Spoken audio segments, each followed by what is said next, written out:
Hello student, welcome back to my YouTube channel commerce only commerce. आज हम लोग higher purchase system करके चलेंगे। ठीक है, ये बहुत ही इजी और आसान चैप्टर है, इसलिए इसको आप लोग ध्यान से देखिएगा, एक बार में ही आप लोग को समझ में आ जाएगा। ठीक है, तो चलिए हम लोग स्टार्ट करते हैं।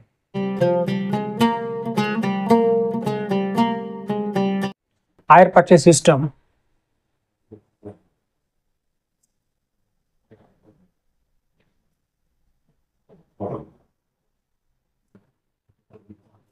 हायर परचेस सिस्टम क्या होता है? एक परचेस और सेल करने का सिस्टम होता है। इसे हम लोग अच्छी तरह से समझते हैं एग्जाम्पल के थ्रू से। सपोज कि A purchased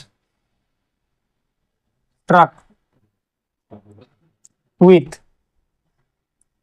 cash price rupees 37,250 from B under hire purchase system SPS hire purchase system में खरीदा है।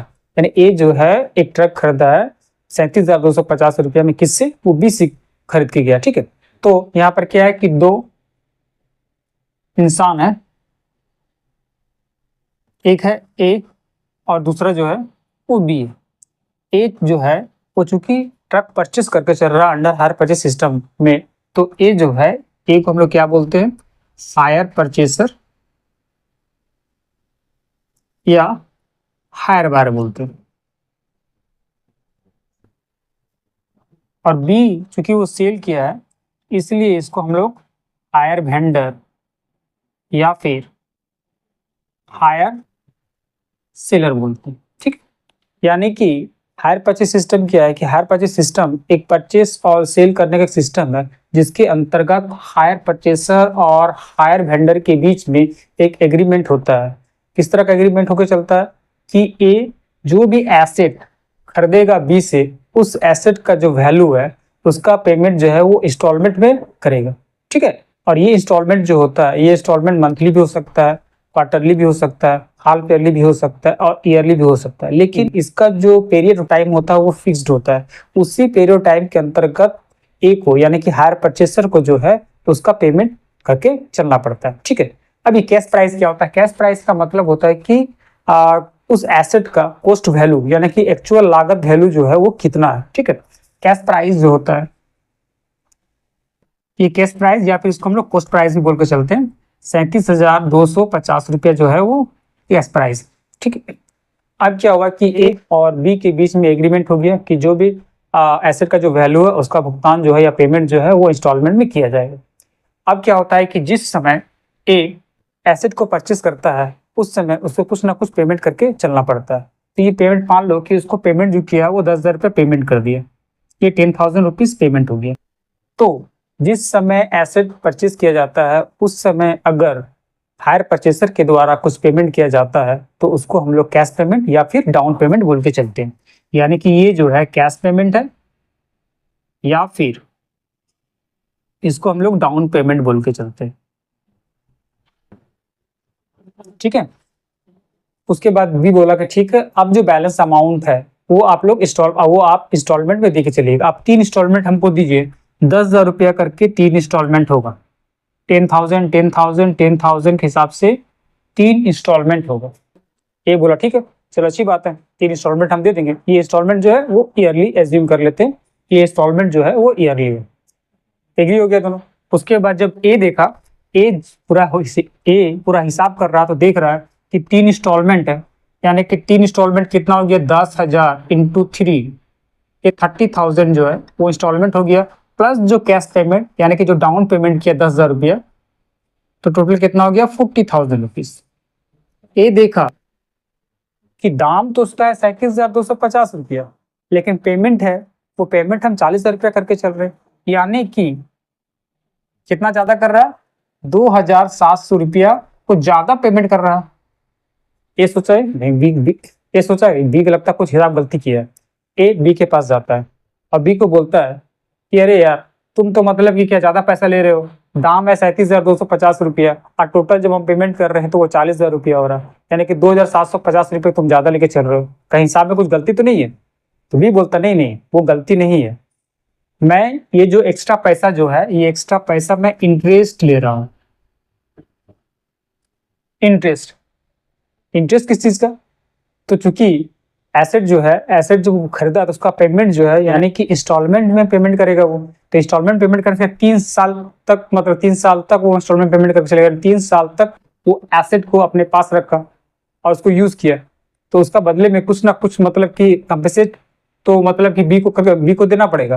तो वो जो कंपेसेट के रूप में दिया जाता है वही मेरा क्या बोलता है, इंटरेस्ट कहला के चलता है। तो वो इंटरेस्ट जो होता है नॉर्मली क्या होता है कि इस इंस्टॉलमेंट में इंक्लूड रहता है, यानी कि इसमें इंक्लूड है, इसमें इंक्लूड है, इसमें इंक्लूड है। तो इसमें इस 10,000 में कितना, यानी फर्स्ट ईयर का 10,000 में कितना इंटरेस्ट इंक्लूड है, सेकेंड ईयर का इंस्टॉलमेंट में कितना इंटरेस्ट इंक्लूड है, या थर्ड ईयर का इंस्टॉलमेंट में कितना इंटरेस्ट इंक्लूड है, उसका कैलकुलेशन हम लोग निकाल के चलते हैं एनालिटिकल चार्ट के थ्रू से। ठीक है, ये समझ में आ गया कि अच्छा चलो ठीक है, अच्छी बात है। यानी कि हम जब भी इंस्टॉलमेंट में लेके चलेंगे, यानी कि जब भी इंस्टॉलमेंट में कोई भी एसेट को परचेस करेंगे तो जितना उसका कैश प्राइस होता है उससे हम लोग को ज्यादा पेमेंट करके चलना पड़ता है। और वो जो ओवर पेमेंट जो होता है, वही ओवर पेमेंट जो होता है वो इंटरेस्ट कहलाता है। और इसका हम लोग क्या करते हैं, कैलकुलेशन निकाल के चलते हैं थ्रू एनालिटिकल चार्ट के थ्रू। ठीक, हायर परचेस सिस्टम में और क्या होता है कि हायर परचेस सिस्टम में जिस समय हायर परचेस है यानी कि ए एसेट को परचेस करेगा तो उस समय उसको उसको पोजीशन का राइट दिया जाता है कि हाँ चलो भैया आप उसको यूज करो। ठीक है, उसको यूज करता है। लेकिन ओनरशिप जो होता है यानी उस एसेट का ओनरशिप ए को हायर परचेसर यानी कि हायर परचेसर को तब तक नहीं मिलेगा जब तक कि वो लास्ट इंस्टॉलमेंट पेमेंट नहीं कर देता है। यानी कि इस समय तक, यानी कि 3 सालों तक, यानी कि जब तक कि उसका ओनरशिप नहीं मिल रहा तब तक वो क्या कर रहा है कि उसको रेंट की तरह यूज कर रहा है। रेंट की तरह समझ में नहीं है कि रेंट की तरह किससे यूज किया। एक एग्जांपल ले लेते हैं, मान लो कि आप एक रूम लेते हो, ठीक है, उसका आपको राइट दे दिया कि चलो भैया आप उसमें रहो, उसको यूज करो।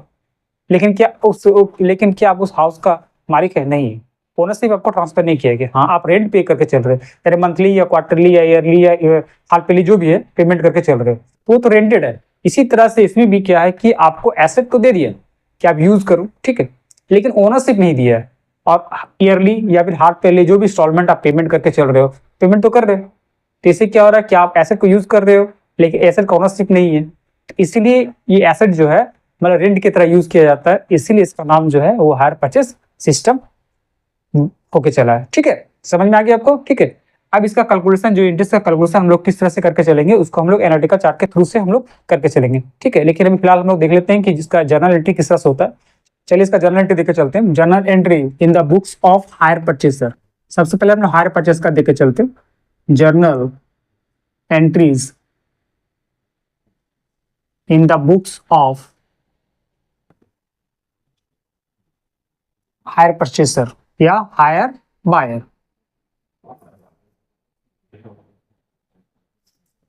हायर बायर में जो जर्नल एंट्री किया जाता है वो दो तरीके से किया जाता है। एक होता है एसेट एक्रूवल मेथड्स और दूसरा क्या होता है, क्रेडिट परचेस मेथड्स होता है। एक होता है एसेट्स एक्रूवल मेथड्स और दूसरा जो होता है वो क्रेडिट परचेस मेथड्स होता है।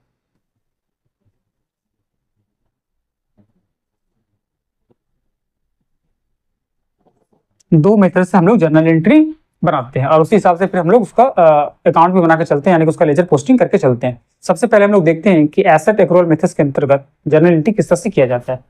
यानी एसेट एक्रूवल मेथड्स,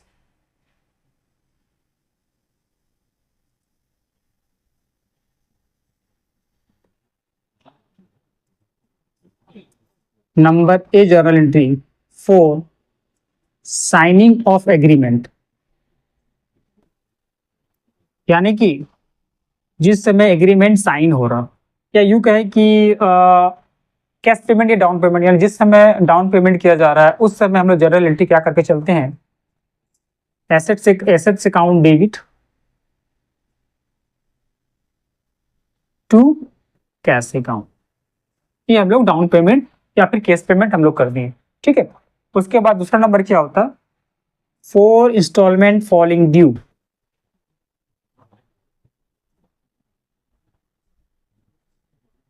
इंस्टॉलमेंट कितना ड्यू है, कितना इंस्टॉलमेंट देंगे, इसका एंट्री क्या होता है, assets account debit interest account debit to hire vendor account.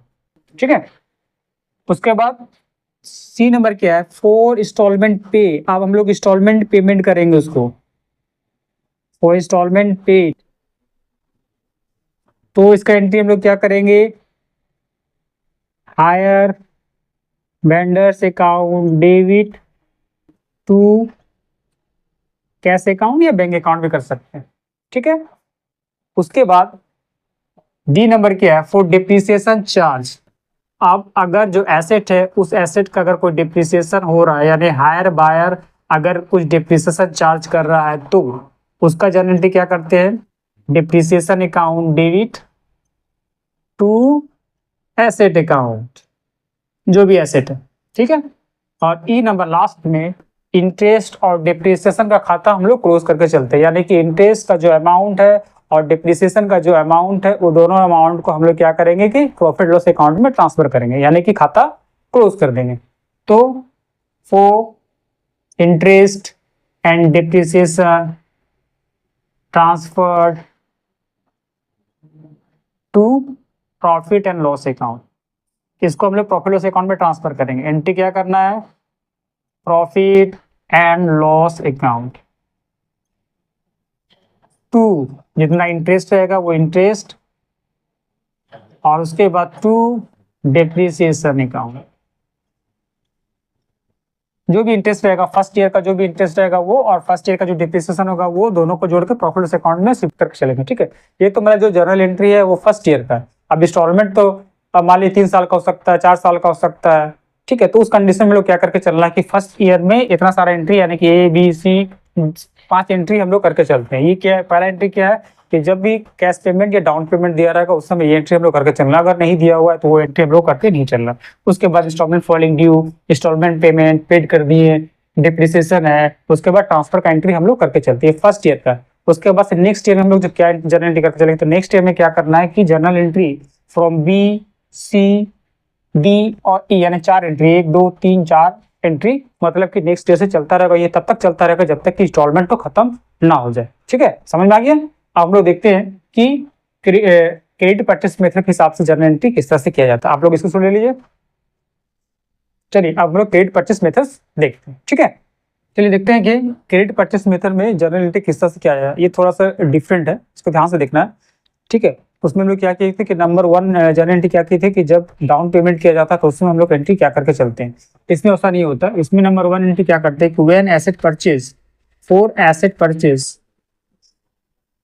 Purchase under hire purchase system, under hire purchase system में जब एसेट परचेज करते हैं तो इसका एंट्री हम लोग क्या करते हैं, एसेट से अकाउंट डेबिट नंबर ये एंट्री करके चलना, यानी कि जो एसेट का टोटल वैल्यू था, यानी कि 37,250 रुपए जो एसेट का कॉस्ट प्राइस या फिर जो कैश प्राइस था उसको हम लोग लेके चलना है टू हायर वेंडर करके, टू हायर वेंडर से काउंट करके यहाँ पर लिख दे रहे cash price, total cash price, ठीक है। वो टोटल कैश प्राइस हम लोग को यहाँ पर लिख देना। उसके बाद सेकंड नंबर में क्या करना है कि फॉर अमाउंट पेड या cash paid at the time of agreement of amount paid of signing off agreement, यानी कि डाउन पेमेंट अगर हम लोग करके चलते हैं तो कितना देना, यानी कि ये मेरा डाउन पेमेंट हो गया, ठीक है। इसका एंट्री हम लोग क्या करते हैं,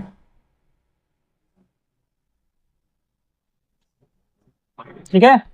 इसका एंट्री हम लोग क्या करेंगे, hire vendors account debit to cash account, यानी कि डाउन पेमेंट जब भी करेंगे तो हम लोग hire vendor account debit to cash करके चलेंगे। उसमें डिफरेंट था, उसमें लोग क्या कर रहे थे, asset account debit to cash करके चल रहे थे, ठीक है। उसके बाद थर्ड नंबर एंट्री क्या होगा, for interest becoming due,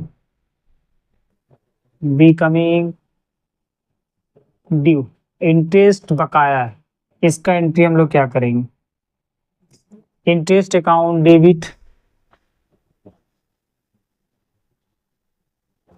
to hire vendor,